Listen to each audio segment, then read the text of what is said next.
And when you just go through all of that and you see where you were and what you had, muscle, family, all that, to where you are, where it's like, oh, wow, I thought that one day when I made all the money in the world, I was going to be so happy. Correct. And there I was making all the money in the world, and I was as lonely as I could have been. Welcome to The Standard. My name's Rhett Weaver. The idea behind this project is where average people have raised their standards. We're going to show you the blueprint. Let's do this. Welcome back to another episode of The Standard. I'm your host, Rhett Weaver. Like every episode that I feel like we have, I've got a really good friend of mine. Ryan and I go back a long time, dude, don't we? Oh, yeah. How many years? Oh, almost elementary, I would probably think. Yeah, we were playing ball together in elementary. Yeah. So I probably Doc Martens 30 and years. jeans on. Yeah. Deb put me in Doc Martens and jeans, and that's basically how I played. That's right. You know? So for those of you that don't know him, Ryan Flint, been doing commercial real estate for how long now? Just over a decade. Yeah. Yeah. It's been a minute. It's been a minute. You enjoying it? Yeah, I love it. Attaboy. Before we kind of dive into it, you know, one thing that I love to do with all my guests is just a little bit of their background, like where they grew up, you know, like what kind of got you in the position where you're at today. Just give us kind of a general overview of kind of your upbringing. Yeah, so I grew up in Kaysville, Fruit Heights. I actually grew up with Rhett. We played ball together all growing up. And went to Davis, played 3 sports, just like Rhett. And then after high school, I went on my mission to Mexico. Yeah. And loved that. Got home and opened up a gym, which obviously you worked out at every day. I loved it. Yeah. Before we get to that, though, dude, we got to talk about 9th grade. Okay. Because my wife makes a lot of fun of me. Yeah. Because she went to Northridge. There were the prime years where they won a state championship for 3 straight years. She always says we won 3 state championships. I always argue back like you were not a part of it. Yeah. Right? Yeah. What I found out later on is my wife, this blew my mind, because Keely doesn't even know what this is. She was Gatorade Player of the Year for volleyball in the state of Utah. Really? Yeah. I had no idea. So when I peaked out in 9th grade, winning a district championship with you, I can't say This is our glory. we won in football, we won in basketball. Yeah, we probably won in baseball too. I know. Let's the be honest. Cobras. Yeah, those are the days. Kaysville Cobras, baby. Yeah, yeah. No, it's been fun growing up with Ryan. You know what I'm saying? Your house was a pretty cool house. Your mom always had food for us. Mm-hmm. I feel like between your house, Lad's house, a couple other houses, like it was the hangout spot growing up. For sure. You know? Yeah. And I think what I miss about those days, and hopefully you'll echo this, is like I felt like there was 10 of us that rolled together for a really long time. Oh, yeah. They were all excited to show up and play, you know, whatever that sport was, football, basketball, baseball. We were all into the same exact thing. Yeah. You know, and those were like the glory years. They really were. We were all really close. And, you know, I missed the morning. On my drive up here, I thought about the morning basketball days where we would play with Cottrell and your dad. Yeah. And they would, you know, go shirts and skins with us and be super brutal. And we had so much fun. I know. But, I mean, every morning, 6 a.m., 5:30 a.m., we were playing ball. Yeah. For years and years and years and years. It never stopped. Yeah. And it was a lot of fun because, I mean, I think of a lot of memories, and a lot of those childhood memories, like, you know, a lot of them go back to where we traveled to, being down in Vegas, playing at the Easter Classic or playing football or whatever that may be. And I think what's fun is seeing the success that you have now. You know, we've all kind of, I would say, kind of gone our own direction. It's not that we don't necessarily follow up with each other. But it's crazy how a tight-knit group like that can be, a lot of us have become super successful coming out of that group, which has been, I think, a true testament of going back to those glory days in 9th grade or before that and working extremely hard at kind of what our passions were at that time of life. Yeah, we were so competitive too. You know, we always wanted to win and we cheered each other on. For the most part, we were really close in cheering each other on to win. Yeah. And when we started to win, you know, in multiple sports, time after time after time, you could tell really quickly that we were going to be successful humans. Yeah. Just because of the nature of our competitiveness. All of our coaches, even to this day, compliment us in the way that we were, just mindset wise. Yeah. I don't know what we did in high school. We botched it. Well, we just had too many people on the team. We don't need to go into that. And I know, well, I mean, the one thing that I enjoy about high school, dude, the way that I look back on it is like the failure of high school. I mean, you hit it on the head, right? Like, I think the problem that we kind of went through with high school is like nobody knew their role. Nobody knew exactly what was going on. It was almost like we were competing against each other, you know, versus like just trying to figure out what everybody was good at. Yeah, it was never play the best 5 guys. It was more of a political play. Correct. And I'm sure that, you know, our coaches regret it now, looking back. But, you know, it was a period of our life that hopefully we learned a lesson from. Yeah. You know, it's not like any of us have become distant from each other. Yeah. No, and I think the biggest takeaway from me in high school is it was, and I don't know if you feel the same way, but what I kind of felt like was it wasn't about like, let your good players play. No. It wasn't about like, let's give them a ton of confidence. Let's get behind them. Let's rally behind them. Let's let them know they're extremely good at what they're doing. It was almost like, hey, you're in trouble all the time. You know what I'm saying? Exactly. It was, I felt like all of us could have gone and done something really great, but we were being held back. Correct. Like it was, honestly, if I could go back, as much as I love and support Davis, I probably wouldn't have played there.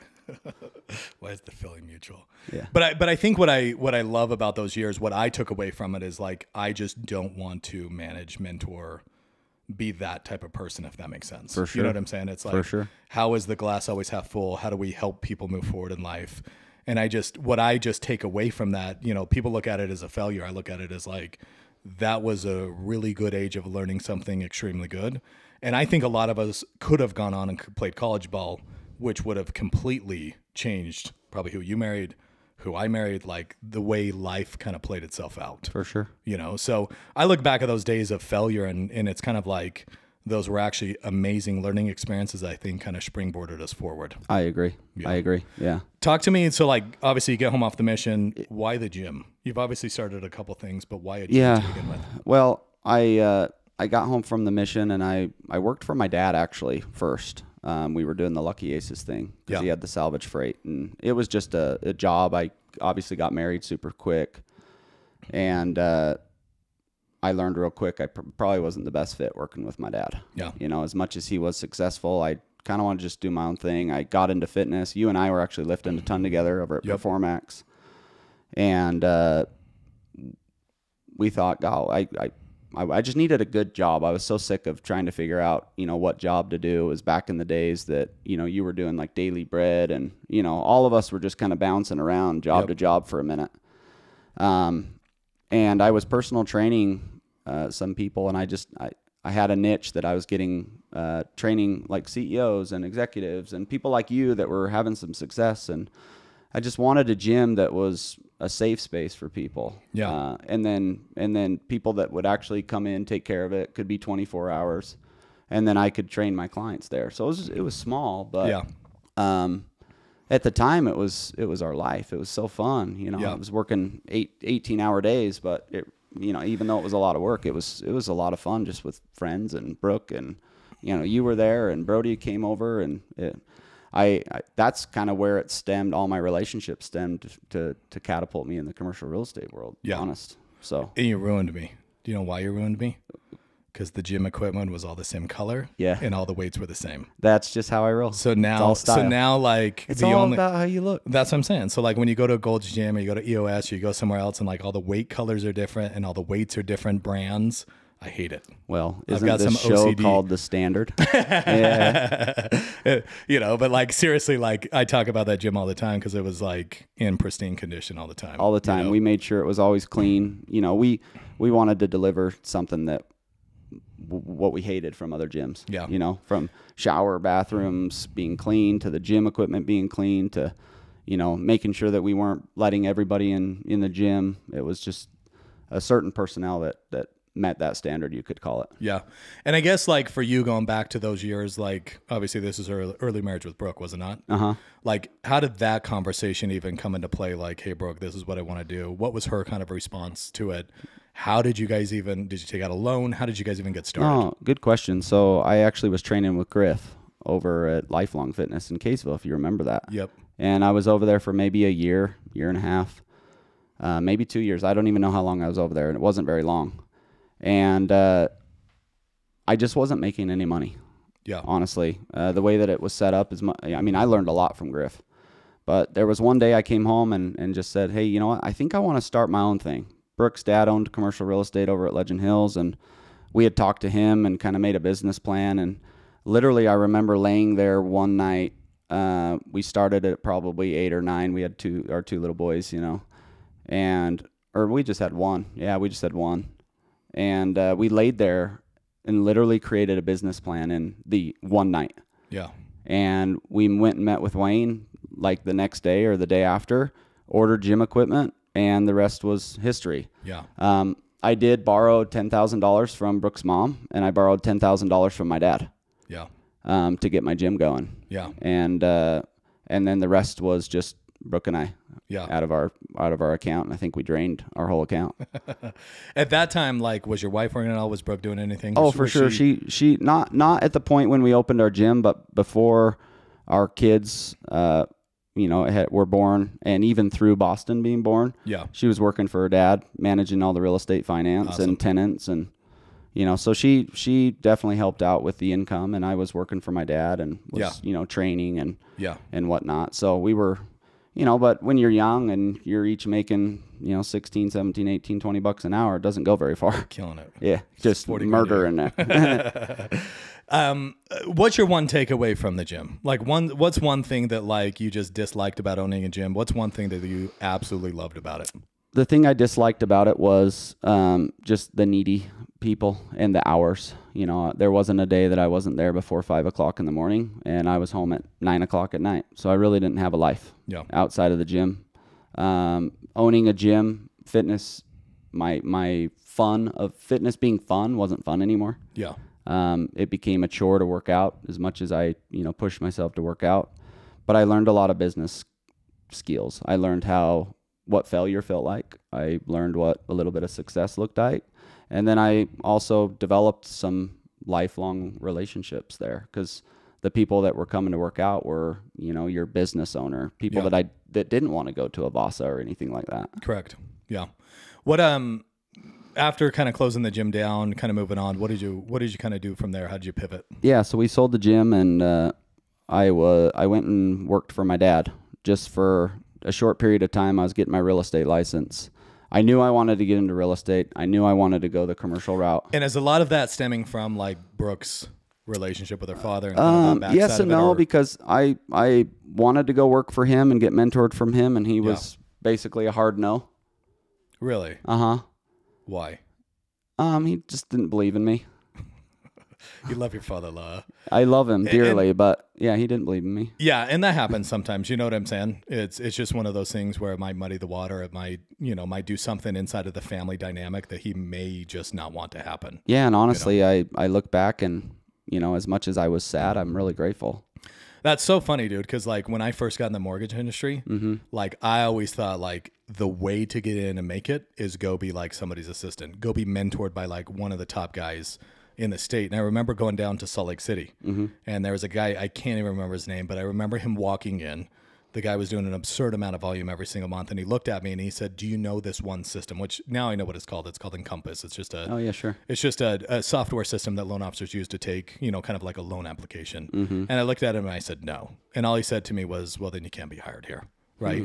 And I remember that feeling of leaving being like, this dude didn't even want to get to know me. Was that at Academy? Drive. Wasn't even with Academy. I think. Really? Yeah. And so I just remember sitting there thinking like, he didn't want to get to know me. He didn't want to understand my drive. He didn't want to understand who I was as a human. And I think that was like a very pivotal point in my life where it's like, let's go do my own thing. Yeah. I'm just going to go make this thing happen, And I do kind of feel like, because I've seen it over the past decade, like people who become people's assistants, sometimes that salary or that little bit of money, they're just too scared to kind of go do their own thing or kind of, walk their own walk, whatever that is. It's rough. It's really scary. Yeah. So obviously Wayne tells you no. Yeah. How do you kind of get into it? Where do you kind of go from there? Yeah. So I was working for my dad. I was taking real estate school, just string them online. Yep. I busted it out in like 3 weeks. I was determined. But in the interim, I had sold the gym. One thing that was a really good lesson for me is we paid back my dad and Brooke's mom from selling the gym. We did sell it. We made a little bit of money, but it wasn't a ton. But the first thing that both Brooke and I wanted was to pay our parents back. Yeah. Just the principal, $10,000 to each of them was nothing at the time. But to us, it just following through with our commitment and being grateful. It wasn't expected. But it sure felt good to walk up and knock on the door and give them their money back. Yeah. Really did. Yeah. Because they were supportive the whole time. Yeah. So I was working with my dad. I'm in real estate school, and my dad said, hey, the Salt Lake building down at the warehouse, my dad said, hey, I've got 8 acres in the back of this warehouse that we're just not using. The market was pretty good, and industrial real estate has always been hot. Yep. And so he said, why don't you, when you get your license, why don't you make this your first project? Yeah. Okay, cool. So I get done with my real estate school, and I knew I couldn't do it on my own. And so I was asking people around, like, hey, do you know any commercial real estate guys, mostly in the industrial sector? And stumbled across a guy that came in, and I basically just said, hey, do you want to split the commissions on this? And I'll do all the work. I'll make all the calls. You just put the sign in the ground, and I'll do the showings. There's really nothing to show, but I'll just handle all the phone calls. Yeah. You tell me what to do and I'll do it. Yeah. And literally 3 weeks later, he approached my dad as we had a meeting and just said, hey, is there any way I could have Ryan come work for me? Awesome. And my dad said, yeah, you got to ask Ryan. Like, so I don't care. Yeah. My dad knew that I didn't want to do his job. Yeah. And so I ended up going over to Jones Lang LaSalle, which is now JLL. As I was over there for, 9 months. Yeah. And what was that like for you? Like, why did you choose him? Because it was the only person I knew, and he gave me an opportunity. I wanted a foot in the door, and I honestly, Rhett, didn't know any better. Yeah. I didn't know the business. I didn't know how commissions worked. I didn't go into commercial real estate because of, a stereotype. Or one thing I didn't like was selling homes, because I'm just not a very emotional person. Yeah. I'm just more black and white. I knew I wanted to deal with high net worth people. I wanted to deal with business owners, sophisticated lawyers, and that was just always my dream. Yeah. And so once I was in it, I was like, wow, I'm here in the number 2 company in the world in commercial real estate. Here I am. I got my foot in the door. Yeah. Which is impossible for a lot of people. Yeah. What's crazy to me, dude, every episode that we do, it's funny because we always ask the question, like, how did you get started? And everybody's response every single time is, it's like, well, that's the person that I knew. That's the only guy I knew. You know what I'm saying? Yeah. And what's funny to me is it's like, it's so true. And I think what's crazy is when people come out of college, they're looking for jobs, they just put resumes out. Totally. Like they're trying to look for something, when in reality, the majority of successful business owners or entrepreneurs or whatever that is, a lot of it's just like in your own sphere. Mm-hmm. It's like the people that you know. Mm-hmm. And a lot of it is just putting in a lot of sweat equity. Because you said, like, hey, dude, put the sign in basically the dirt, and I'm going to do all the back end work as far as taking the phone calls, fielding everything, showing up to show it. Like, just help me. Yeah, and I wasn't expecting him to want me to work with him. Yeah. Not even 1%. Yeah. Talk to me on like that 9 months. Like, what did he do for your career? He got my foot in the door, and I learned a lot of good things from him, but I also learned a lot of things in which I didn't want to be. Yeah. I realized quickly how that the business was ruthless, that I was basically in an ocean of great white sharks, and I was like Nemo. Yeah. It was so tough. Expound into that just a little bit. Like, how competitive is that market? So competitive. Like, so competitive, to where people have been working with firms and brokers for decades. Most of the commercial real estate guys, or call it competitors, my peers, were 20, 30 years older than me. Correct. And so this new guy, and you're not just like the junior runner, like you're thrown into the fire, expected to perform. Correct. And so I was there for 9 months, and I realized, you know what? I was starting to develop a lot of relationships with other brokers in other firms. I started to do a lot because it was, I got the phone book and the lease expiration date, list. Got told to go into the call room, a little huddle room, conference room, and just pound away. So I got to learn a lot about the business. I listened on a lot of phone calls. I did a lot of role playing on cold calls. I sat in meetings, and I realized about 6 months in, you know what? This is not how I do business. Yeah. There's some really good nuggets that I've learned. We're good friends still, but this is not how I do business. What's like the number one thing you hated about not him, but like being a part of that environment? Greed. Really? Greed. Yeah, because I'm such an abundant. I'm a giver. Yeah. And I've always been that way, even since we were little. Correct. And I thought, God, if there's one thing that's missing in this business, it's customer service. Yeah. Like to the finite degree. So let's dive a little bit deeper in this, because I think a lot of people don't even understand commercial real estate. Like I think most people think like, I'm just going to go rent a space out. Sure. You know, I don't even know how to build a space or to develop land or buy it or whatever that is. So when you're talking about greed, when you're talking about all this stuff, like is it just the amount of money that these brokers are making off these buildings, which is creating kind of that lifestyle of, hey, this is just about how much money I can make? Or is it you're working with clients for so long that it's like, I just want this to end to finally get paid? Like expound on kind of the commercial real estate world as far as... Yeah, probably a little bit of both. So all brokers want to double end every deal.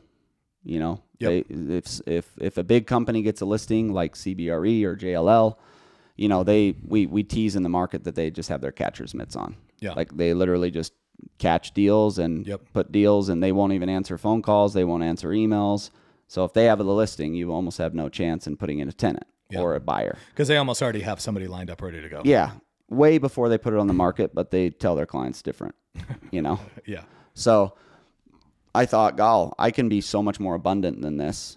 And, I started to form really good relationships. So I got recruited out of there when I was 9 months in, you know, and I hated the change aspect, but I was suffocating in being at JLL. Yeah. It was uber competitive. Everyone wanted to be, you know, the coolest person in the world. And honestly, I just wanted to learn. And so it was like, yeah, I'll do something for half commission. Like, I don't care. I don't know any better. I just want to learn. Correct. And that first 9 months was so much good learning and so much finding myself in the sense of who I wanted to be as a commercial real estate broker. Isn't that funny? Because like I was with one mortgage company for almost 8 years, and like my boss is a stud, and my boss at that time was an absolute stud. The regional manager, kind of same thing. Like they do large amounts of volume. They're really well known, stuff like that. But it's funny how like I think you're the same way. Like my personality picked up stuff that I loved about them, and then stuff that like just made me cringe. Totally. You know? And I get it. Like everybody, you know, not everybody likes me. Not everybody loves you. It just is what it is. It is what it is. You know, but what I loved about it is you're watching people that are doing it at a very high level and taking those nuggets and basically applying those to your life. But not only that is like, you're realizing what you don't like that they're doing, that they may not even notice what they're doing. Totally. But you are seeing it all, and you're like, I don't want to be that type of a person. Yes. Not that it's bad. It's just not the way that you want to operate. Yeah. And I never said anything. Yeah. I just sat back and took mental notes. I'd come home and you know, I was working my guts off. Yeah. I mean, I was putting in the work. Yeah. And there was a lot of over promising and under delivering. Let's just say that. Yeah. You know, I think what threw me off the most is they would, you know, my senior broker would say, hey, I'll pay you X if you do this. And then I'd go do it. Yeah. And it was like, oh, no one's done that before. So it was like, oh no, I'm not going to do that. Yeah. I'm going to go back on my word. Yeah. And that's where it rubbed me was, okay, I want to be that senior broker one day that can follow through with that. And that can actually incentivize a broker like me. And I knew I was special. I knew I was a good people person. I knew how to talk on the phone. You know, I knew how to persuade people. I knew how to turn people into my clients. And so I just had a hard conversation. And I just said, look, I mentally, emotionally, physically, because no matter what I did right, it was wrong. Yeah. So after that 9 months, like, how did you choose the next place you wanted to be at? They chose me. Really? Yeah, they chose me. They came after me hard. Yeah. They saw my potential, which I loved. I had a great mentor. Yeah. And he taught me so much. He gave me the opportunity. He was the senior leader that I wanted to be. Yeah. And I had been following him. And in my old firm, he was like the bad guy. Yeah. And I realized he's the bad guy because he's the best guy. Yeah. Yeah, he knows what he's doing. He knows what he's doing. Yeah. And the reason that he is the best guy is because of how he treated people. Yeah. And I know that I was lucky enough to get in with him and because he hadn't really mentored people before. Yeah. I kind of had to pull his chain a little bit, but yeah. We ended up becoming really good friends. Yeah. And I was there for a couple of years before I was recruited by Brandon Fugel. Yeah. And what was cool is my mentor in my second firm was the one when I slid the offer that Brandon Fugel had given me across the table saying, hey, I just want to be honest and let you know what this is. He was the one that said, you should take it. Yeah. That's really amazing. Yeah. And for those of you that don't know Brandon Fugel, go ahead and just expand on who that guy is here in the state of Utah. Yeah. Brandon is kind of the kingpin of commercial real estate in Utah. He's got a long history, and he was my partner for almost, 7-8 years.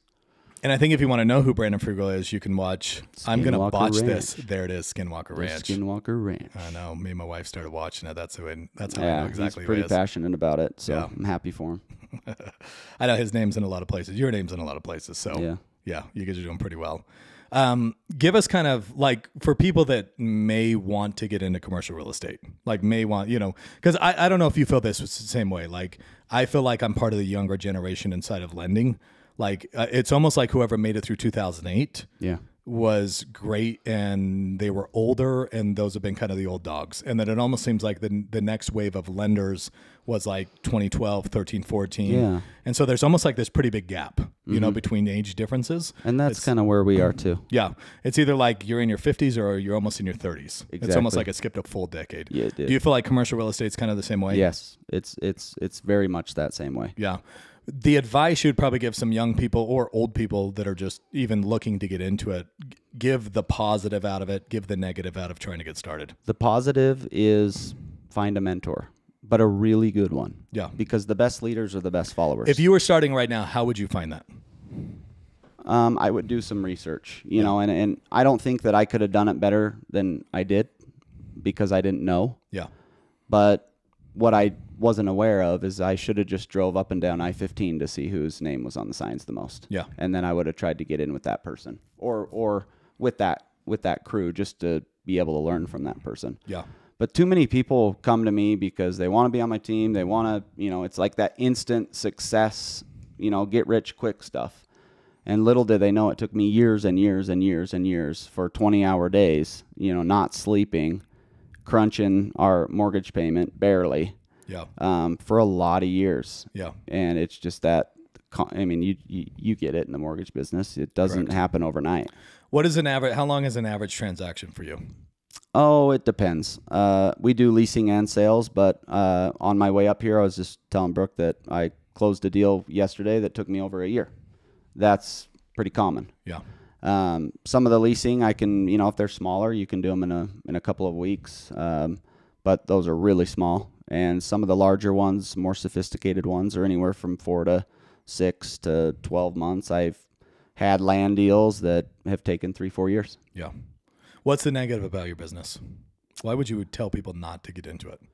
Because it's a lot harder than it looks on paper. It takes a long time to build, and it's so competitive that look at me, for example. I've got 10-year clients that will be my clients for another 30. Yeah. And it wouldn't matter if you showed up with a bucket of gold and a leprechaun. They wouldn't leave me. Yeah. And that's just the reality of how it is. Yeah. So I would never discourage somebody to get into commercial real estate, but what I would do is motivate them to find the right people to follow. Yeah. And not say, oh, gimme. Just learn for the first long while and provide value in a way that you're not feeling like you need something in return. Yeah. But are you getting coached right now? In what way? Just real estate, life, whatever that is. Life, yeah. I always have coaches. Yeah. Yeah, absolutely. Yeah. Real estate, I learned from just doing deals with people. Yeah. That's my coaching. Yeah, I feel like it's just funny because when you look at like professional athletes, right? Like all of them have some type of coach. All of them have some type of mentor. It's all like who they're surrounded by, who's on their team. You know what I'm saying? And it's almost cliche, but it's almost like, how do you stay super positive in the mindset? Mm-hmm. You know what I'm saying? And how do you keep moving forward? Because my industry is just a little bit different than yours. Yours takes a little bit longer to get a transaction. Obviously, that transaction probably pays out a heck of a lot more than what my industry pays. Mm-hmm. But it's all about kind of the snowball effect. Yeah. It's how do you get started? How are we going to get moving forward? And then how do we keep that momentum continuing forward? Yeah, you got to fill the pipeline. And then once the pipeline, it starts spewing over, that's when you just keep filling the pipeline over and over and over again, so that when the deals that last a year or 2 years come out, you're not having to start all over again. Yeah. What's it been like marriage-wise with you and Brooke as far as going through commercial real estate? Like, what's been the good about it? What's been kind of the rough, hard times about it? If you don't mind me asking about like having kids, raising your kids, like what's the positive of it? And what's kind of the negative of kind of being an entrepreneur? No, I appreciate you asking. The positive is it's given us a really good life. Yeah. Right? We've been able to live freely and fun and with a lot of freedom. And the negative positive is that I've had to work crazy amount of hours. I did a lot of corporate real estate. I still do a little bit, but I was traveling a ton initially, doing corporate services, and I had different accounts that took me all over all the time. Yeah. And while the money was good, you know, my passion was that I was finally able to support my family. Yeah. You know, I had some pretty big shoes to fill with Brooke's dad, in my opinion. But they were just shoes that it was more of a confidence thing for me. It really had nothing to do with her dad. Yeah. You know, because she was not high maintenance. She was always loving, supportive. And that was probably the most positive thing that's made me successful is the support that I got. Yeah. You know, there was never you have to go to that meeting. It was, hey, I got to work late for a proposal. And it was like, you need to do what you got to do for the family. Yeah. And that honestly helped me a ton. Do you feel like with her dad being pretty successful in the commercial real estate business, like that was in the back of your head, kind of like at first, for sure. You know what I'm saying? For sure. Like I want to. Well, and not that it's like an insecurity, but was it more of like a motivator on like, hey, if he could do it, I could do it type of thing? Yeah, and it was. I wanted to support my family like he had supported his family. Yeah. You know, and Brooke got to be a part of that growing up. Yeah. You know, and the fun luxuries that they had, and the times, the travel, that type of stuff. I wanted that so that she could have that kind of life with me. Yeah. I kind of want to pivot a little bit into social media. You know what I'm saying? Like, obviously, probably over the last 2 years, you've kind of made a big push on it. Mm-hmm. Why? My question is why? And I think for a lot of people out there, and I'll be honest, like, you're part of the reason why I started to make a big push on social. Cool. You know what I'm saying? And there's a couple other people as to finally the reason why it clicked in my head as to why I should do it. But what was your reasoning of why you made a big push on social, and why do you say present on there? Yeah, so this is a fun story. So initially when I got into social media, I'd done LinkedIn for a while, probably since I got into real estate, and I was fairly active on it, but there's only so much you can do on LinkedIn. You know, being a commercial real estate broker, I'd look on LinkedIn like, hey, who's the CEO of this company, or who's the CFO of this company? And then I'd make connections and I'd post here and there, but it was mostly like, hey, here's this new closed deal or new listing. And I was selling a little bit, leasing a little bit from LinkedIn. And then I decided about 2 years ago, maybe 2.5 years ago, that I was going to do Instagram. Instagram's tied to Facebook. Facebook was kicking butt. And Instagram was kind of the new thing. And I was pretty social media, you know, non-existent. Yeah. But I signed up my Instagram as Ryan Flint Team. We started, you know, I started branding myself and my name and brand and the RF logo started getting out in the market. And so I was like, all right, well, I'll do good with this, but it was very focused on real estate. You know, Ashley and Rand were posting for me, like, and Casey Manning was helping me. Like, I had no idea what I was doing. I didn't know anything about the algorithms, nothing. Yep.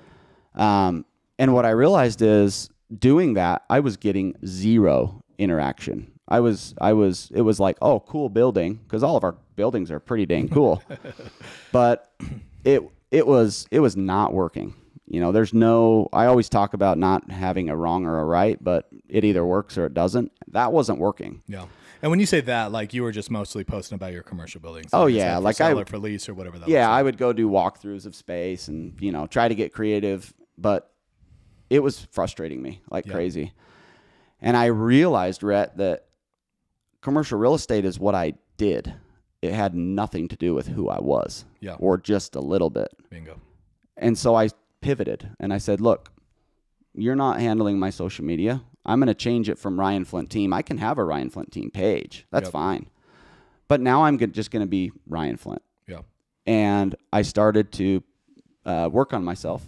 I started to do a lot of, you know, meditating, and I've always been into fitness, and you know, I'm a spiritual guy. There's lots of that. And I started to put out there that basically stuff that I needed. Yeah. It was for me. Let's be honest. If I talked about faith, it was because my faith was probably a little bit struggling. Yeah. If I talked about, being inspired, it was because I just had recently been inspired and it felt so good.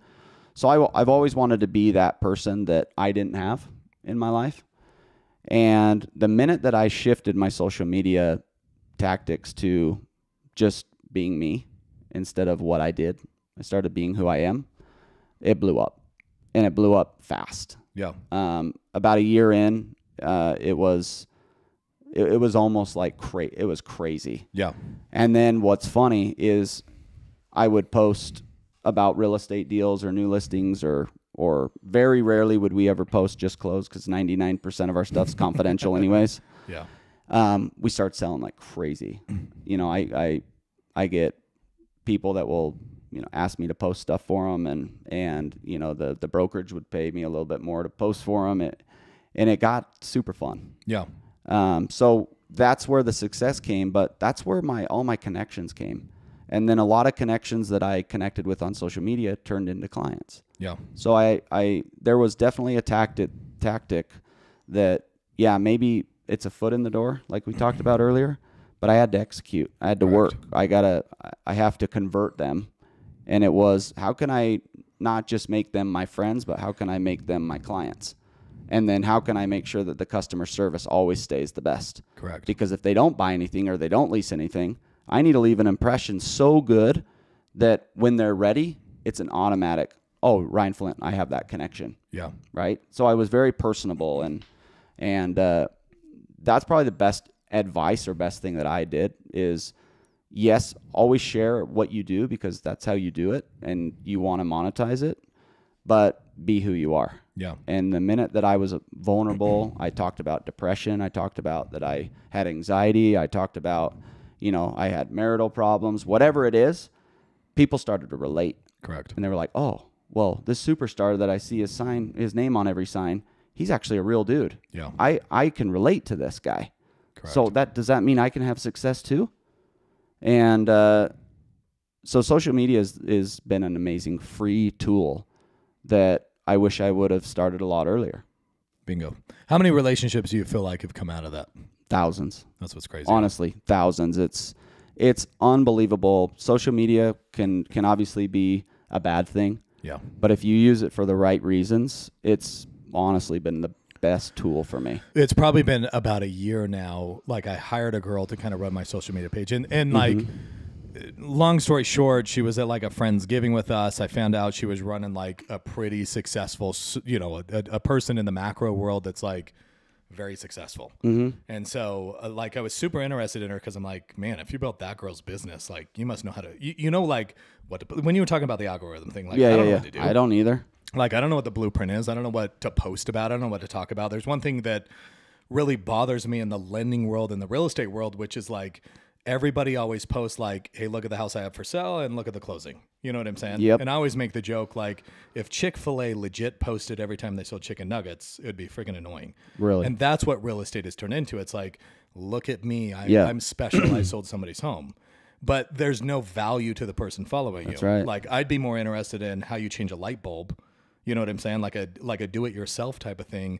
How I put a GFI on an outlet or something that has to do with a home. Yeah. Versus just, hey, cool, you closed a home. I don't really care. Well, and I had to put myself in my audience's position. Correct. If I'm just posting, hey, just closed $100 million deal or $10 million deal, $5 million deal, like, who is this guy? He's an arrogant guy. Well, and I think too is like people are so insecure on what they're going to post about. So the easy thing to let people know what you're doing in life is just the success or the wins. Yeah. You know what I'm saying? It's never going to be the hard stuff, the stuff that doesn't look good on Instagram, because that's not the Instagram life. Right. You know what I'm saying? So once you're diving into depression, anxiety, whatever that kind of looks like people really, I think, gravitate towards that because it's just different. Well, and they want to be a part of your story. Correct. When I got sick and I was fighting the depression bug, just from being sick and losing weight and not being able to work out, like it threw me off. Yeah. My business skyrocketed because the people that I had created relationships with, even though I was feeling that way, were right behind me. Yeah. Because they knew who I was and they supported who I was. And it wasn't about what I did. It was about the person that I was. Yeah. And Do you mind us talking about that for a minute? Sure. I mean, like, you've always been huge. When I say huge, ripped, big boy. You know what I'm saying? How much, like, what was the sickness? What did that do to you? How fast did it happen?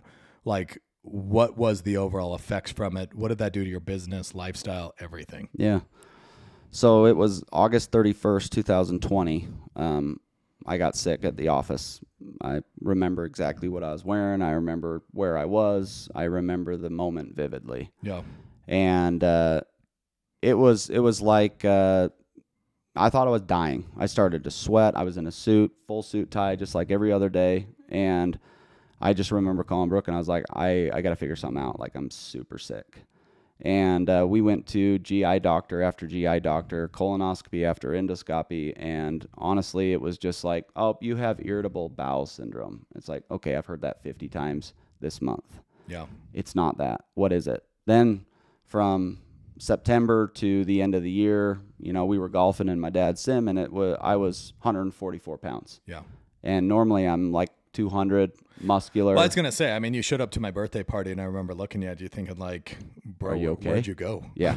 You know what I'm saying? Yeah. I could not keep a calorie down. I didn't have the energy to work out, so I was losing all my muscle. I didn't have any fat to lose. Yeah. But I lost that too. You know, Brooke would cut my hair, and she'd be like, your spine's sticking out of your head. Yeah. And I couldn't do anything about it because it was like, hey, will you eat? And it's like, yes, but I'll throw it all up. Yeah. You know, it'll go right through me. And so I was afraid to eat. Yeah. So little, you know, I was not eating calories, but I also wasn't working out. And then I was overworking myself because that was my cover up of just, I'll just bury myself in deals because that's what I can do. Yeah. But it killed my relationship because I had no energy for it. Yeah. It killed me as a dad because I had no energy for it. I couldn't work out. I couldn't, you know, and all of that stemmed to a depression. I was super depressed. No matter how many deals 2020 was my best year. Yeah. You know, and 2021 was my next best year. Yeah. And it was, on the outside, it was like, well, Ryan's killing it. Yeah. But on the inside, I was dead. Talk to us like about depression, because I think a lot of people go through it but don't understand it. You know what I'm saying? Mm-hmm. Like, how did you know you were there, and why were you there? Was it more out of frustration of what was going on in life that you just couldn't figure it out? You know, like how did you get to that place? It kind of came naturally. You know, it came on because I didn't have the energy to do anything. Yeah. You know, and I ran off of adrenaline and caffeine all day long. Yeah. And then I'd get home and I was so tired that I couldn't pick up my arm from the couch, right? Yeah. So there was no effort towards my marriage. There was no effort towards my kids.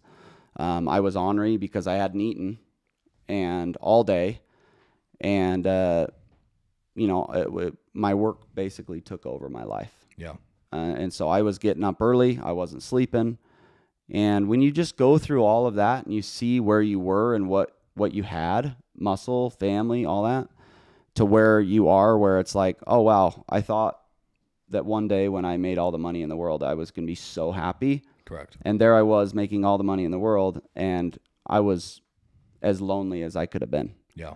And luckily, I had a lot of support. Yeah. A lot of support from friends, a lot of support from family. You know, Brooke was awesome.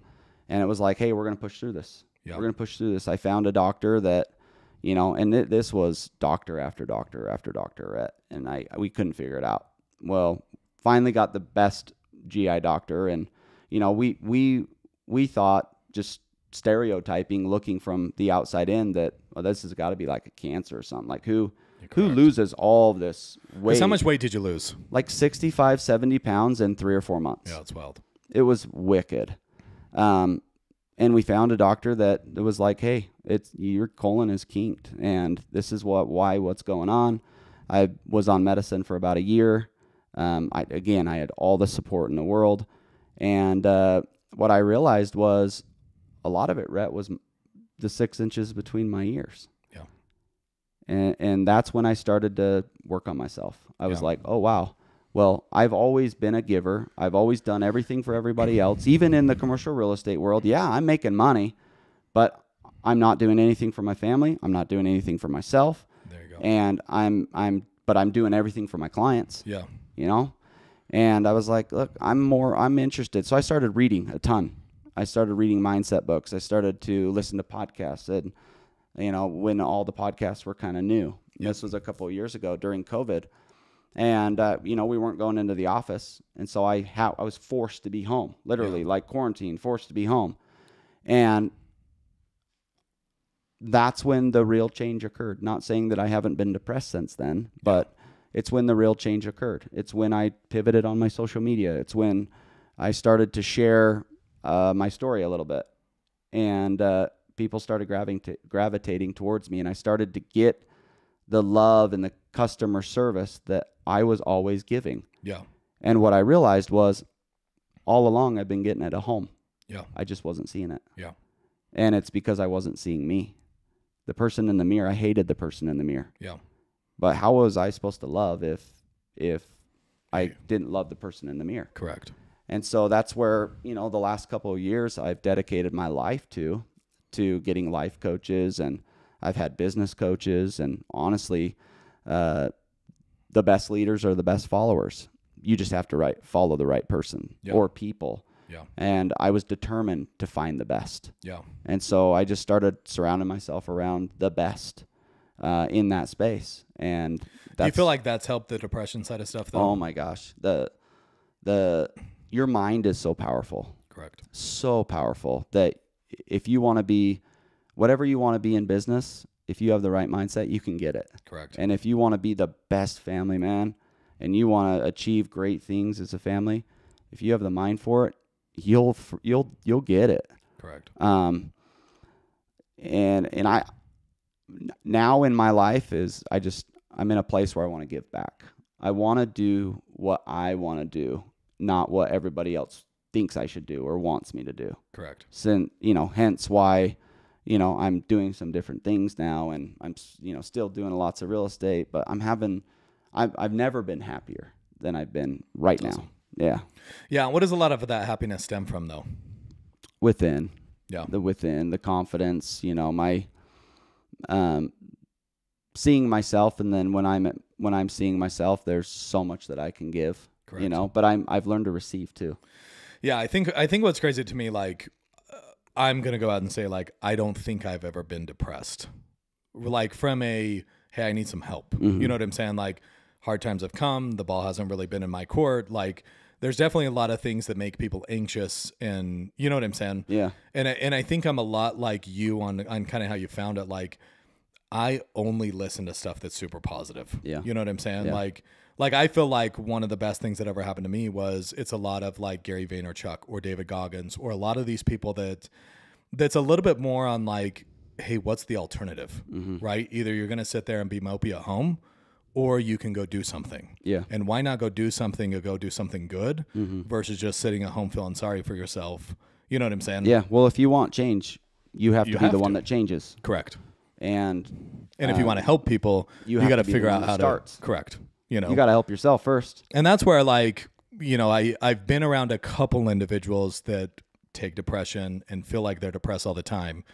And this is just me outside looking in. Mm-hmm. A lot of that is just self-inflicted. It's like you are making poor decision after poor decision after poor decision, and then you're playing the victim. You're not holding the accountability side of stuff. Exactly. And when you play the victim, it's the poor me card. Like, there's something that's happening to you all the time. And I just sit there and look at it, and I'm like, all you got to do is make a little bit of a change, take a little bit of accountability of what went on, say sorry, move past it. Nobody cares. Right. But when you sit there and play the victim and try to hide behind different stories and sit there and lie and do all this weird stuff, like, I just feel like that's something that you just can't get out of. Right. You know what I'm saying? Yeah. Oh, yeah. But like I said, huge disclaimer. I know, like, you know, I've listened to a podcast with Peterson. What's his first name? Jordan Peterson. Yeah. And like one of his was on depression, and I listened to the whole thing, and I thought his was very crazy to me because, like, his was straight up just ruthless. Yeah. Couldn't even get out of bed, couldn't do anything. Right. You know what I'm saying? So I know there's these different levels of depression. I think that's why I kind of expand on, like, what was it for you?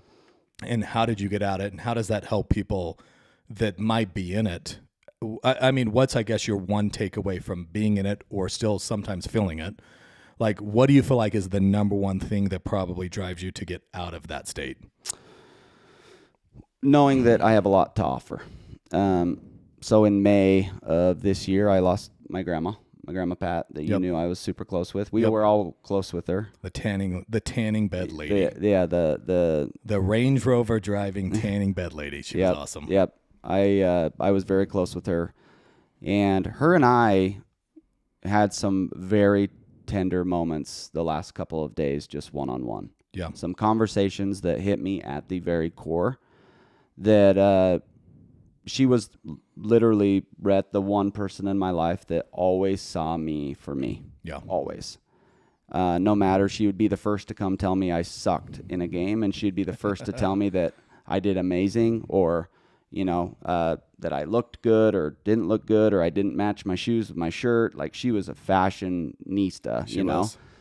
And, but in those last moments, like those tender moments that she said, I said, Grandma, if there's anything that you would leave me with, what would it be? And she said, I just want you to be honest with yourself, and I want you to be as happy as possible. Yeah. And coming from her, it was like, what does that mean? And here I am working on myself for a long time. What does that mean? But I'm still fighting the demons of depression and anxiety and, stress. My job's a high stress job, just like yours.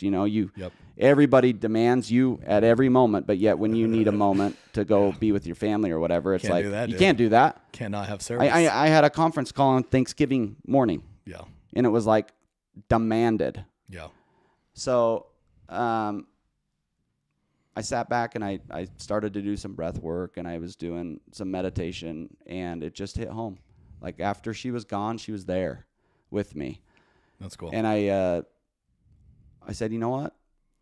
There's something that I have that can outpower anything in the world, and it's my brain. Correct. It's my mind. Correct. So I started to just put positive affirmations in my head. Yeah. It took me a couple months. I was very down after she passed away. I felt like I lost every piece of me. Yeah. And I just started to say, Ryan, you're happy. You're a happy person. Yeah. You can do a lot of good in the world. Your post today was really good. It's going to help one person, maybe 5, maybe 10. But as long as it helped one person, because there were posts that I would read that was like, that was speaking to me today. Yeah. Right. Yep. And the messages that I get now of, hey, that I needed that today. Some of the stories that I get shared with me are just, that's why I do it. But it's all the mind. I just started to tell myself, look, everybody's given me doubts that I'm never going to work out again. I'm never going to be able to run again. I'm never going to be able to gain weight again. And I was like, screw that. I'm going to start working out, even if it's with 5-pound dumbbells, pressing them. Yeah. It's an ego check for sure, because it's depressing when you were pumping the big ones and now you have nothing left. Yeah. I was like, no, and I'm going to push through eating good, and I'm going to stay disciplined, and I'm going to be positive, and I'm going to, when people are like, how are you? Instead of going, I'm all right. It's like, I'm great. Yeah. Even though I wasn't great, I just needed to tell myself I was great. Yeah. And then I just started putting more effort into the things that mattered, which were family. Yeah. And I'll tell you that's a return on your investment for sure. 1,000%. I mean, listening to you talk to, like, just some thoughts that come to my head, because like over the last, I would say, decade, right? Like, we go back to earlier in this conversation of having like 10 really good buddies. Yeah. And probably 5-6 years ago, like, for us, it was kind of one of those pivotal moments where I think everybody kind of broke off, kind of went and did their own thing, which people have kids, people are doing their own thing, people make life decisions. It is what it is. Everybody's super happy and successful, and I think I'm stoked for everybody. But what I could tell with my wife and I is it's almost like the greatest blessing and the greatest curse. And what I mean by this is the greatest blessing that ever happened is like we took a really big group of friends and narrowed it down to like really just us, which means we got very quiet because you speak about, what's in your head. And the greatest thing that ever happened to us, which is also the greatest curse, is we finally decided who we wanted to be and how we were going to move forward. Yeah. And my business just elevated through the roof. You know what I'm saying? Yeah. The downside to it was we lost a lot of good relationships. Yeah. You know what I'm saying? Lonely. Which you get extremely lonely. And then you sit there and you think, like, did I make the right decision in life or not? You know? But then, like, your grandma died. Keely's grandma died just recently. Yeah. Obviously, Brooke's mom passed away, which I feel terrible about us too, because obviously she was battling stuff for a long time. But what's crazy for me is, like, Keely's grandma is the first person around me that's died. I still got all 4 grandparents alive. Like, everybody in my family still living. So that was the first time, like, I ever dealt with death. You know what I'm saying? Yeah. And going back to that, like, that was the first time in my life just a couple weeks ago when she passed away that, like, I sat there and thought to myself, like, family is life. Yeah. You know what I'm saying? Like, sometimes I look at social media of those old group of friends that, like, I miss because, like, golf was amazing. You know what I'm saying? Yeah. Trips was amazing. And I sit there and think, like, man, am I missing out? And then I sit here and I think, like, now I'm at Keely's grandma's funeral and I'm like, this is what it's really about. Yeah. You know what I'm saying? Like, we are growing something together. Keely and I, we're headed in one direction. If people truly want to be around us, they're going to be around us. Yeah. You know what I'm saying? They're going to be happy for us. We're going to be super stoked for them. And like, the older I get, the more I realize, like, you hear a lot of successful people talk about a really small group of people and having that inner circle, like, be very positive in the direction that you're headed with. And I think that's, like, kind of what you're communicating here is you finally realized, like, what makes Ryan happy. You know what I'm saying? Yeah. And what people I needed in my life and what people I was okay to still keep in my life, but to set boundaries with. There you go. Right? Because I was always a yes man. I was always a people pleaser. Yep. But not in business. I'd set the boundary in business, and I'd be hard nosed, and isn't that funny? And that's why I was super successful. But why wouldn't I do that in life? Correct. You know, I was so worried about everybody else that wasn't important to me. Correct. Bingo. Right? Instead of what was right in front of me. Correct. And so setting boundaries is another thing that honestly made me more happy. Yeah. Because now I have that very inner circle of people that if anything happens, I can call. Yeah. But I also didn't say, hey, screw you all, you're gone. They're still in my circle to where they're my friends that if I see them, if I go hang out or do a golf trip, it'll be the time of our life. Bingo. But it's once a year. It's twice a year. Exactly. Yeah. And you know what? And I love those moments. Yeah. But you just have to set boundaries in your life. Yeah. You know, and in your business. And I think it's a huge takeaway because, I mean, that could even be mom and dad. That could be somebody super close to you that's holding you back. Was. You know what I'm saying? Definitely was. You know, so that's where, like, I think a lot of people that are listening, hopefully this makes a lot of sense, but, like, sometimes your parents just don't understand where you're headed. You know what I'm saying? Like, you've probably realized this in your life, like, people are actually very confused of what you're doing right now. But to me, I'm also like, that's happiness because you know exactly where you're headed. Oh, yeah. And you don't need to explain to anybody what you're doing, but yet everybody wants to make an opinion on how you should be doing it, right? Exactly. When in reality, it's like, hey, you're doing your own thing, and I don't really And that's what's always bogged me down was I finally realized, especially these last couple of opportunities that I've had to get in with. Yeah. It was, Ryan, why aren't you doing what you want to do? Yeah. Why are you continuing to do what you think other people think you should do? Yeah. And what's funny is those inner circle people or those close people in my life that I've reached out and said, hey, you know, this is what it is, or this is what I'm doing. They're so happy. They're so happy. They're pumped. They're like, oh, I wish I was a part of something like that. Yeah. You know, I wish I had that opportunity. But it was because I put myself in that opportunity, and God said, "Look, I'm gonna do this for you. Yeah. I'm gonna give you a chance to say yes." Yeah. And I did.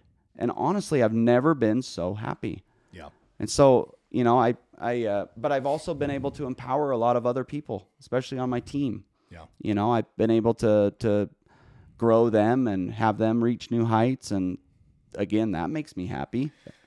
Like, here's my question for you about talking about all this. Like, what's your definition of success at this point in your life right now? I mean, we're young, dude. You know what I'm saying? Like, I know we got gray hair now, but like 36, 37 years old, like, we're still young. We still got a long time in the game. Like what is your definition of success now versus maybe what it would have been 5-10 years ago? Being able to do what I want when I want. Yeah. And not feeling bad about it. Yeah. That's not even success, but it's a success to me. I learned on my mission that, you know, because you're so strict on 9 to 9 or 8 to 9 and wake up this and wake up that. I had a Nazi mission president, completely Nazi. Yeah. And I went hard on the mission because of what we gave up to go on the mission. Yeah. And I almost feel like that created a lot of anxiety for me in my business life, where it was like, oh, if I'm not the first one in the office and the last one gone.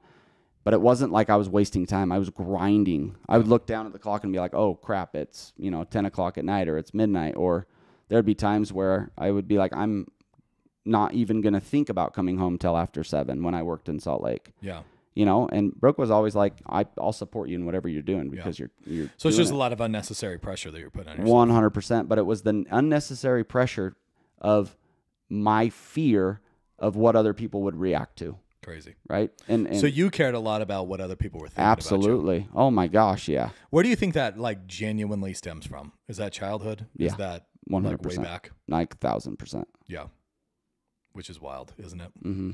Yeah. I know. That's just like one of those. And I think that's what's honestly, I feel like I listen to a lot in podcasts and what's going around on social. It's just not saying like I love your parents. I think they're great people, and it's not like I know much about it. You know what I'm saying? But I think everybody's parents put some type of expectation or pressure on top of them, on who they should become or how they should live their life or whatever it is. And at the end of the day, it's like, you got to do what you got to do. Like, my dad. Oh, yeah. I love my dad. I think Trent's awesome. But like when I told my dad I wasn't going to college, like those were like terrible years of my life. Yeah. And there was a lot of disappointment from him. Yeah. You know what I'm saying? But like I've recently had a conversation with my dad a little while ago, and he's like, dude, like you're killing it. Yeah. Like I'm so happy for you. Mm-hmm. And I think what parents do is it's just a little bit of like, they're trying so hard to help you that they don't understand, like they're actually putting you kind of in a box versus letting you just be who you want to be. Yes. If that makes sense. Yes. And I catch myself being that parent too. Right. And I've learned that, hey, all I'm going to do is educate you. Yeah. You can make the decision for you. I'm just going to educate you. Yeah. And let you make that choice. Talk to me about your kids really quick. Because we always make the joke, like when Boston was obviously growing up, like the dude was a computer geek. Still is. Yeah. Like how, like, is that fun for you? That's so obviously fun. Way different than how you grew up and how Brooke kind of grew up as well. It's so fun. Yeah. So fun. He's 4.0 student. He works. That was us, dude. He works his guts off. Yeah. And he knows how to talk to teachers. Yeah. He knows business. He knows more about people in business and money and investments than most people know in their 30s, 40s, 50s. Yeah. I love it. I love how smart he is. One thing I can do better is to continue instilling confidence in him. Yeah. And all my kids are that way. Yeah. I don't want them to feel like they ever have to be me. I want them to be so empowered to be the best version of them. They don't have to be in real estate or an entrepreneur or investor and, have money. I don't care about that. Yeah. I just want them to be able, if they want to be architects or school teachers or whatever they want to be, I'm going to support them in the best way possible. Yeah. Which is awesome. I mean, what's crazy for me is obviously I just have girls. Yeah. And I feel like if I had a boy, like I'd treat a boy different than the way I treat a girl. And I don't know, right? Because I don't know the alternative, but I don't have one. But I think like the blessing of having all girls in the house is like, there's just a different love, in my opinion, for a little girl than there is a little boy. Oh, and yeah. I worry about their confidence level like nonstop. You know what I'm saying? Because like all I can sit here and think about is not that like I think our group of friends was bad in high school, but it's like all we did was we dated as many girls as we possibly could. We were wild. And I think of like if that was my daughter, like, I would kill that guy. I would have murdered like Lad or you or sub. You know what I'm saying? For sure. But we were all really good kids all at the same time, and that's what makes me laugh. But I think watching them grow up right now at a young age, that's all I think about. Is it's not like, hey, I want you to become a doctor. I want you to become something. I get so worried and fixated on like, let's build your confidence. You love dance. I'm going to support you in dance, and we're going to make sure that this is going to be your thing until you tell me it's not. You know what I'm saying? Yep. I think a lot of people And I understand why, and hopefully you'll mimic this, but I feel like when we were growing up, it was all about like being well balanced. You need to play football, basketball, baseball, and you need to keep trying these other things, and we need to be balanced all the way across the board. But you have to be the best in everything. Correct. But you never could be because you never focused on something. Right. You know what I'm saying? Like when you look at athletes, I think the reason we idolize athletes or we idolize actors or we idolize somebody like that is because they spent their every hour of every day practicing that one specific job. Yep. And we could never become LeBron because it's like we were playing baseball, we were playing basketball. That's right. Not that it was bad, because I think you learn so much from a balanced life. But at the same time, I'm almost to the belief now that a well-balanced life creates mediocrity. It doesn't actually create, kind of developing a skill in one or two certain areas that you can be very good at that creates so much confidence to boost your confidence forward. Being good at a lot of stuff, that's great. But it doesn't mean you're great or you excel at a very high level when you're just trying to live a well-balanced life that I think most people are trying to live. Yeah, and what's cool is I thinking about what you're saying is it brought up something in my head that I've been on a lot of these podcasts or spoke at a lot of events, and one of the major questions that I get is, how do you balance work life? Yeah, and I say I don't. What I do is I have a support system at home that I can come and talk about deals. I can come talk about investments that I made. And it's actually fun to talk about at home. Yeah. Right? My kids are like, "Oh, Dad, what'd you invest in?" Yeah. And also at work, I coach the boys in their comp teams. Yeah. I talk about, I got practice. Like that's top priority. I got to draw up my plays. I got to draw up diagonal. This shit's important, Yeah. And I talk about it. And so there's actually, when you talk about balance, like, yeah, there's a balance, but it's communication. It's just communication. It's like, hey, honey, I'm really sick of hearing about that deal. All right, cool. I just get motivated. I get so excited about what I'm doing. And you know what? That's exciting. And it's cool that I have the support that's like, I love when you come home and tell me about the deals that you're working on, because I love that you're passionate. At least you're not going and working 9 to 5 doing something that you hate. It's so funny because I feel like when I come home, I just start to talk to Keely about work, and she's like, "So what point are you going to ask about my day?" You know what I'm saying? And that's just so funny because you do get just so excited about what you're consumed in. Yeah. Like what you're passionate about, what you're doing. Oh yeah. But I don't know. I mimic that too. I think it's too hard to like sit there and judge yourself on how to live the perfect life, because it's like nobody has. No such thing. Like I don't know one family with a bunch of siblings that have all grown up and married people, and they've all loved and stayed together their entire life. Right. You know what I'm saying? It's like everybody eventually breaks off and does their own thing. Yeah. So you've got to just live with whoever you know what I'm saying? Spouse, girlfriend, boyfriend, whatever that looks like, and then communicate at a very high level on the direction you want to head in. Yeah. And I think the greatest thing for us has been, especially in the last couple of months, has been the alignment side, because it's always been about, oh, well, I don't agree with you, so let's shut off for the night. Yeah. Right. Now it's like, hey, I might not agree with you, but I can be in alignment with you. Yeah. Right. And you might want to do this thing in your career. It takes more time out of the day, but you know what? I know what your goals are. I'm aligned with you. Yeah. That makes me happy if you're happy. And if you get to come home happy, that's even better. Yeah. So go do what makes you happy. Correct. Yeah. And, us husbands, we just really don't realize oftentimes where our wives are just home that, our worst days would probably be their best days. They're once a week or once every 3 weeks that they actually get out of the house to get their nails done or their eyelashes done or their hair done. And yet we have a deal go sideways, but it's resurrectable, and we come home and bitch. And I've realized a lot that, I can come home and talk about things, but I also got to be a little bit empathetic on what's going on at home. Yeah, I ask this question to every single guest that we have on, and I'm sure your answer is going to be the same, but like, do you agree who you marry is the most important thing in your life? For sure. Yeah. For sure. And do you believe like a lot of that is Brooke being very supportive of you, pushing you along, and it's allowed you to become who you want to be? Yeah, and been hard on me too. In what way? She expects a lot out of me. Yeah. In a good way, right? When I was going through a lot of depression, like she was supportive, but it was like, get your ass up. Yeah. Get going. Yeah. And it had nothing to do with go get deals, go get money. I deserve this. Yeah. It was, you're better than this, Ryan. Yeah. You are better than this. I see you in a way you don't even see you. Yeah. you know, and it was that acknowledgement. I am a words of affirmation person. Yeah. And I realized that later on in life that, wow, that's right. I don't get thanked for very many things when I crush it for clients. It's like, well, that's what I'm expected to do. Yeah. There isn't a thank you card to me, but yet I give thank you cards to everybody, you know, and it was that adding value without anything return. That was my MO, hardcore, my whole career. Yeah. And it was just really nice to have the person that means the most to you, that sees you the most, that cares about you the most, money or not, that was like, I acknowledge you. Yeah. I see you. Yeah. And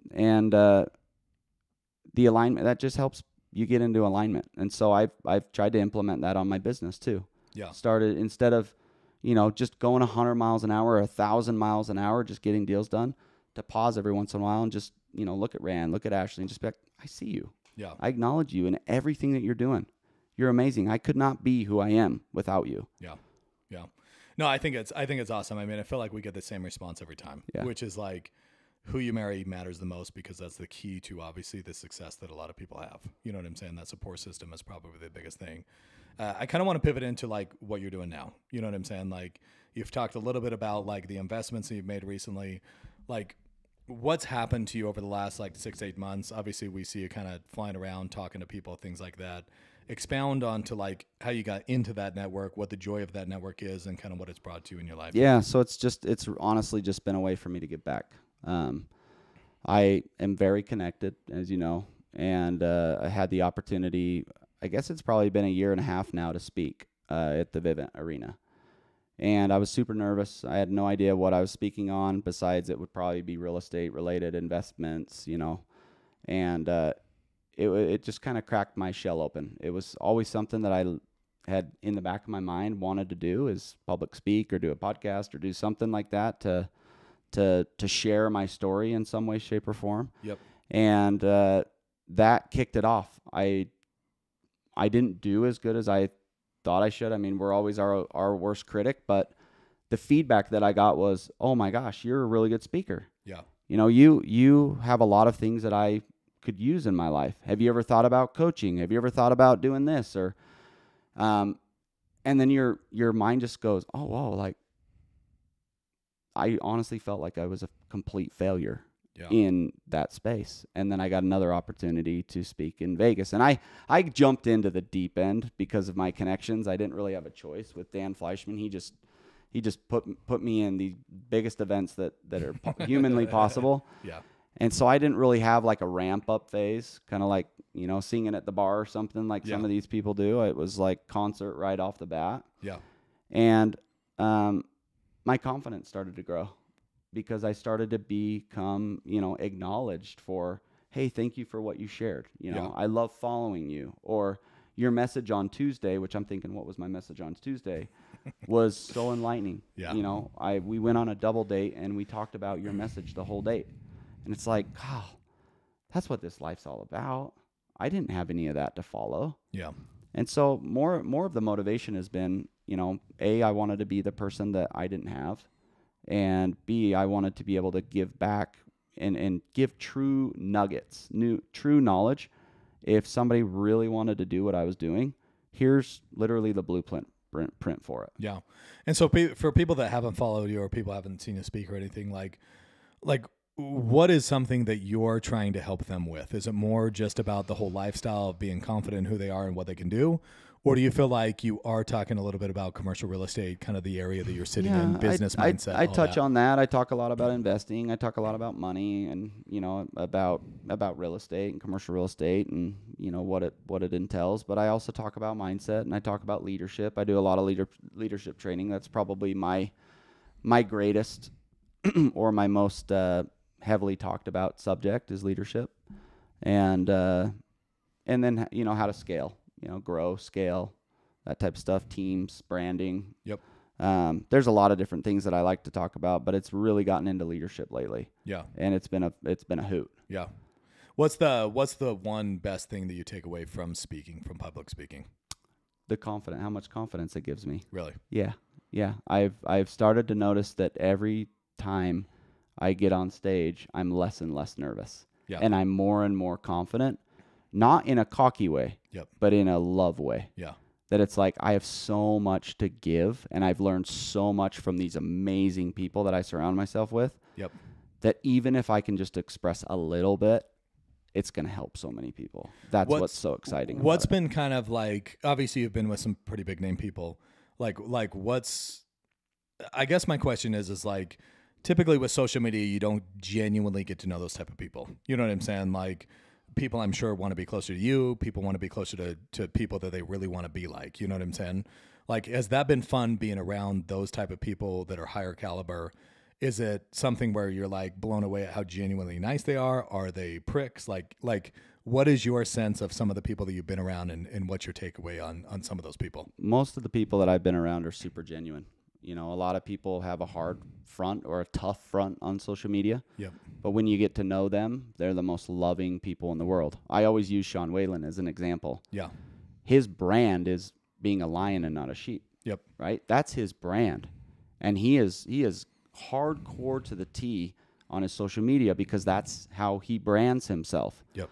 But I'll tell you what, I could have a conversation about marriage. I could have a conversation about failures. I could have a conversation about depression or anxiety and literally just be like cuddled up to him in a loving way. Yeah. And have those conversations with pure trust. Like he's literally a big brother to me. Yeah. And I look up to him in so many ways, but on social media you're like, whoa, he would probably be a hard personality. Not at all. He's actually the exact opposite. He's the one that always comments on my posts. He's the one that always calls me or texts me and was like, that rocked. Or we always share nuggets. Like, you know, if I'm going on stage, he'd be like, hey, I'm feeling this. And we just like vibe. We give each other feedback like, hey, on the call next week, I'm kind of feeling like maybe you should do this. And he was like, oh, and he'll use it and then he'll be grateful for it. Yeah, it's awesome. It's cool. So, you know, the best way to, you know, get in with those guys was just, there's two things. One, shine your light so bright that they can't not notice you. Yeah.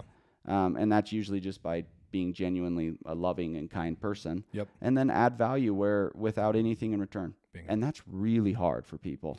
I think that's the hardest thing for people to grasp in life. You know what I'm saying? I feel like in order to become very successful, you got to prove your value, your worth, put in some sweat equity before you can really reap the rewards of what you're selfishly looking for. Yeah. If that makes sense. Yeah.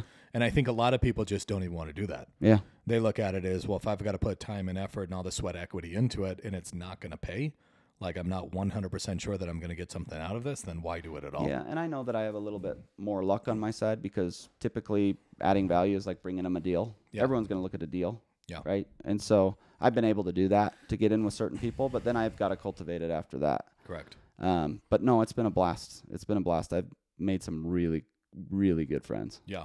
Yeah. Obviously, you know, you've been talking a little bit about investing. I do want to touch on your latest investment. Obviously, we were chatting about it before we even started this whole thing. You've become friends with a guy that's kind of been in that whole RV industry. Mm-hmm. Why invest in the RV industry? Why did you even do that? Yeah, so about 8 months ago, I started doing his real estate, and I was looking at the bigger picture. I got to know him, you know, maybe 6 months ago, and we started to become really good friends. And I was traveling the West Coast. He's got a lot of dealerships. He's got 8 right now, and we started traveling the West Coast, and I started to look at every property on what upside, look at the lease, look at the purchase agreement, you know. Anything and everything to do with the real estate. So I was, you know, and that's what the corporate real estate does that I'm a specialist in. And we were up in Klamath Falls, Oregon, just this tiny little town up in Oregon. And we had gone up there just for the evening on his plane. And we're sitting in the parking lot. And I'll never forget this moment because it was such a beautiful moment that we had become such good friends that he said, he pulled me to the side. We were just right behind like the service bay where no one was. And he was like, hey, I got the craziest thing to ask you. And I said, what's up? And he said, is there any way I can get you to be a part of this? And I said, well, let's talk on the plane ride home because it was just us two. Yeah. And anyways, we talked on the plane ride and I kind of just listened and processed. And, you know, I get pitched deals and, you know, people wanting to run my, me to run their companies all the time. And this one was intriguing to me because I'm not a big outdoorsy guy. I'm not a big camper guy. I'm a pretty boy, but I loved this person. And I saw all the upside just on the real estate alone that they were missing out on. Yeah. And I was giving them the token of, this is what you got to do. Like, I'll help you execute all of this, right? Yeah. And honestly, in return for me was just a commission. Yeah. Like, there's nothing there for me. Correct. And then about a month goes by, and I'm still doing the real estate, and he pulls me aside again, and he said, "Hey, my dad wants to talk to you, and I want you to be a part of this." Yeah. Okay, at what level? And so we went in, and it was like, hey, this is kind of our needs right now. You have what we need, which I did. And it found me, if that's better to say. Yep. I didn't really go hard at doing my due diligence and doing that. Yes, I did that.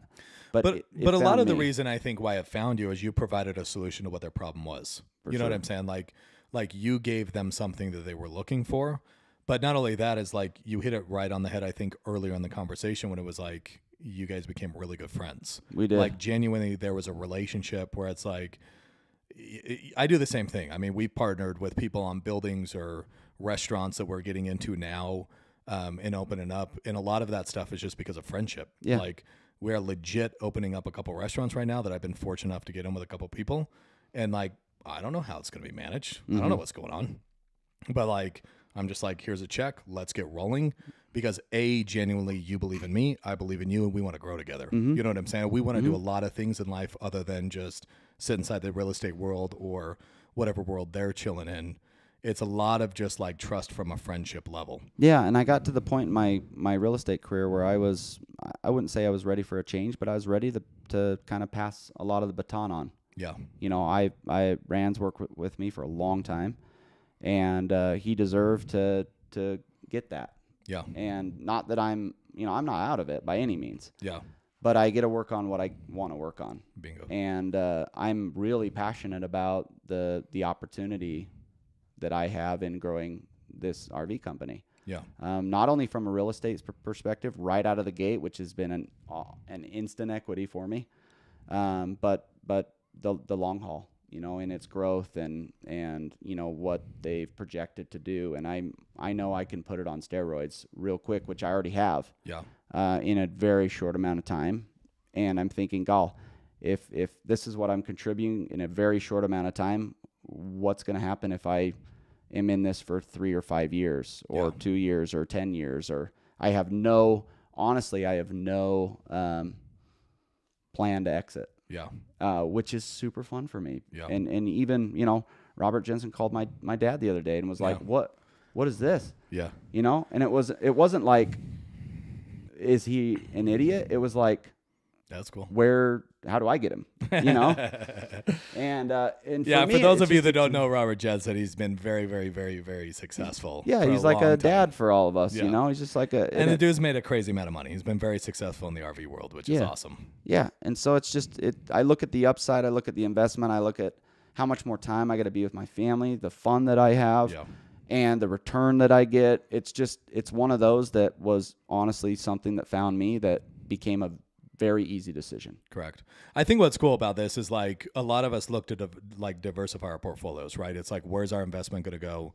And I don't think it's really hit your industry like it's hit my industry recently. Right. Rates spiked. Everybody's kind of put on a hold. You may have seen a little bit of it. I'm not too sure, but what's crazy to me is like, this is one of the first time in my life where I'm like mad we're not super diversified. You know what I'm saying? Yeah. But what's awesome out of this is like, we've had so many new conversations on like, who we're working with, who's come to work for me, you know what I'm saying? That helps me make more money financially, how we are going to diversify moving forward. You know what I'm saying? Whether it's restaurants, whether it's pickleball, like I've got a lot of friends doing a lot of stuff right now. We're trying to be a part of it. Yeah. And I just kick myself and wish like, why didn't I do this 10 years ago? Yeah. You know what I'm saying? But I couldn't do it 10 years ago. That's the honest truth. And so it's just one of those things where it's like, do I want to push home loans the rest of my life? I don't. No. But has it given us a crazy good life? Yes, it has. Absolutely. But the momentum is, how do we get to the next stage? How do we get the next level of the game? And how do we continue that momentum moving forward? Yeah, and so many people stereotype me that, I got a big name in commercial real estate, which I do. Yeah. And I'm grateful for it, and I acknowledge it. Yeah. But little do people know how many other things I'm in. Yeah. And it's just because of the relationships that I've had from commercial real estate. Correct. That have stemmed from, it's not just him being a good broker. He's someone I trust. There you go. Obviously, I've been able to make money to invest into these companies. Yep. And the connections that I've had to things that they need for their companies that then gain me equity or value. Again, it's adding value with nothing in return. But when you're adding value to people's life, they're coming to you saying, oh, no. Like, you're getting X part of my company. Correct. Or I'm giving you X. And it's like, I don't get that from my real estate clients. I get a deal done and they're still bitching at me. Kind of wrapping up here, I think genuinely, like, being very genuine with you, because we've been close when we were little kids for a really long time. Yeah. Obviously, the last decade, we've all been kind of doing our own thing. I think it's been fun to understand a little bit more of, like, what you've been going through. You know what I'm saying?